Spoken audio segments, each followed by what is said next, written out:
Good morning, Gospel Life Church. Glad to see you again today. Hope all is going well. Here we are on Tuesday. Let's see, what's today? Tuesday, March 24th, 2020. And continuing on with our daily devotions this week. I hope that, as things go on, you're doing okay and that you continue to press on in the Lord and grow together in Christ, whether it be with just your family or those you're able to have at least some form of contact with during this time.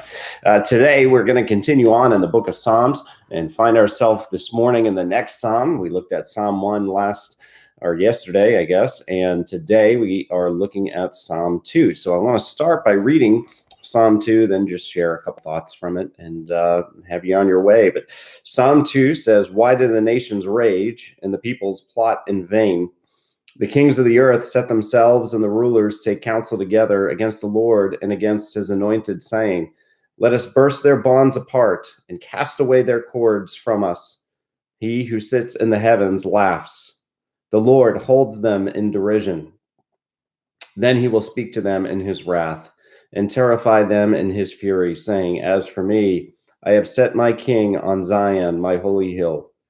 I will tell of the decree. The Lord said to me, You are my son. Today I have begotten you. Ask of me, and I will make the nations your heritage, and the ends of the earth your possession. You shall break them with a rod of iron, and dash them in pieces like a potter's vessel. Now, therefore, O kings, be wise. Be warned, O rulers of the earth. Serve the Lord with fear, and rejoice with trembling. Kiss the Son, lest he be angry, and you perish in the way. For his wrath is quickly kindled. Blessed are all who take refuge in him." Psalm 2 is really interesting. I think as I was reading this and I'm preparing to also preach a message on Psalm 2, I just found the irony in the verses that are before us. Verse 1, the question, why did the nations rage and the peoples plot in vain? And the idea of verse 2 is that the rulers themselves are going against the Lord. They are casting off the rule of God in their life and thinking that they can just do that as if there are no consequences. And then you get to verse 4, he who sits in heaven laughs. I mean, it just reminds me of the foolishness of trying to throw off the rule of the Lord in your life.